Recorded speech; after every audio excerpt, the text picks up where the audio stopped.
Magandang umaga mga kawan! Oras na para sa pinaka-inaabangang weather update dito lang sa Weather ni Juan Channel kung saan ay hatid namin sa inyo ang pinakasariwang balita tungkol sa lagay ng panahon. Tara na't alamin natin ang weather update today.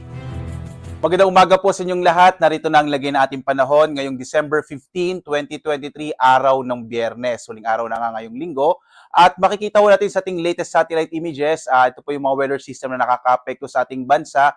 Bagya pong humihina itong hanging amihan na nakaka-apekto na lamang dito sa may northern and central Luzon at magdadalahon ng mga pulupulong mahihinang pag-ulan. Samantala, yung easterlies, ito yung hangin nagmumula sa karagatang Pasipiko ang siyang nakakaapekto sa Southern Luzon, Visayas at Mindanao. Kasama na rin dyan yung Kamaynilaan. Kaya asahan pa rin natin yung mga isolated rain showers and thunderstorms sa hapon hanggang sa gabi. Bagamat inaasahan ho natin malaking bahagi na ating bansa, lalong-lalo na nga ho yung Visayas at Mindanao at Southern Luzon ay makararanas pa rin ng mainit na temperatura habang may mga tsansa pa rin ho ng mga pag-ulan sa hapon hanggang sa gabi. May mga na-monitor nga tayong mga kaulapan, partikular na sa may bahagi ho ng Quezon Province at Camarines Provinces. Kaya posible o mas malaki yung tsansa ng mga pag-ulan sa bahaging yun ng ating bansa. Samantala, atin pa rin po minomonitor itong low pressure area na huli nating namataan 1,595 kilometers silangan ng southeastern Mindanao. Sa ngayon ho, hindi na natin naalis yung posibilidad na ito ay maging bagyo. At papasok ho ito ng Philippine Area of Responsibility bukas ho, araw ng Sabado. Kaya posible nga ho na ito ay maging isang ganap na bagyo. At kung sakali po, pag naging bagyo ito at nasa loob na ng Philippine Area of Responsibility, tatawagin ho natin itong bagyong Kabayan. So kung sakali ho na maging bagyo siya, ito na ho yung magiging unang bagyo natin ngayong buwan ng Disyembre. Wala pa itong magiging direktang epekto sa anumang bahagi ng ating bansa ngayong araw hanggang bukas. Subalit inaasahan natin pagdating ho ng araw ng linggo, posible itong magpaulan sa may bahagi ho ng Visayas at ng Mindanao, lalong-lalo na ho yung eastern section ng Visayas at Mindanao.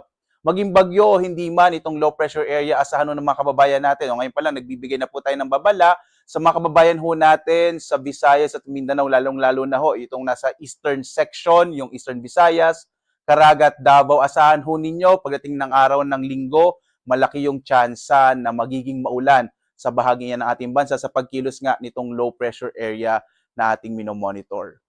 Narito ang magiging lagay ng panahon dito sa may bahagi ng Luzon. Makikita ho natin itong northern and central Luzon, saan nakaka-apekto pa rin yung amihan.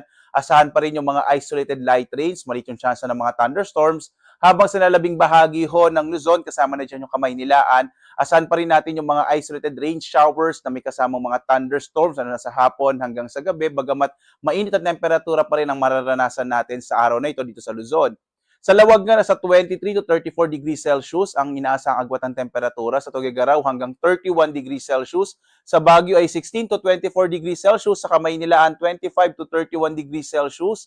Sa Tagaytay naman 22 to 29 degrees Celsius. Habang sa Legazpi, sa Bicol 26 to 31 degrees Celsius. Sa Calayan Islands naman 26 to 33 degrees Celsius. Habang sa Puerto Princesa nasa 25 to 33 degrees Celsius. Mainit na panahon din na mararanasan sa malaking bahagi ho ng Visayas, habang yung agwat ng temperatura sa Iloilo, 26 to 32 degrees Celsius. Diyan ho sa Cebu, nasa 25 to 32, habang sa Tacloban hanggang 32 degrees Celsius. Malaking bahagi din ho ng Mindanao ay makararanas ng mainit at maalinsangang panahon sa araw na ito. Ang agwat ng temperatura sa Zamboanga, 24 to 35 degrees Celsius. Sa Cagayan de Oro, nasa 24 to 31 degrees Celsius, habang sa Davao ay hanggang 25 to 34 degrees Celsius.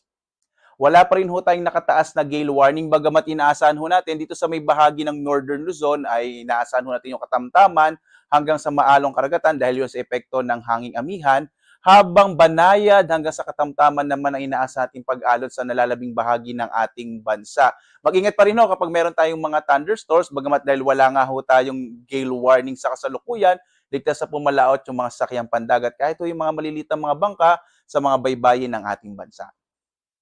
At narito ang ating inaasahang magiging lagay ng panahon sa mga susunod na araw. Makikita ho natin itong bahagi ng Metro Cebu at Metro Davao. Ito po yung binabanggit ko sa inyo na sa pagpasok ho ng low pressure area, kung maging bagyo man ito, lalo na ho bukas, asahan ho natin araw ng linggo, magiging maulan ho, partikular na sa bahagi nga ho ng Mindanao at mararanasan din ito sa may bahagi ng Kabisayaan hanggang sa may Bicol region pagdating ho ng araw ng Lunes. Kaya asahan ho natin sa mga susunod na araw, posibleng malaking chance ng mga pag-ulan, lalong-lalo na ho sa Visayas, sa Mindanao at dito sa may bahagi ng Bicol Region. Sa Kamaynilaan at sa Baguio City, inaasahan naman ho natin generally fair weather ho mararanasang panahon sa mga susunod na araw, liban na lamang sa mga usual na rain showers and thunderstorms.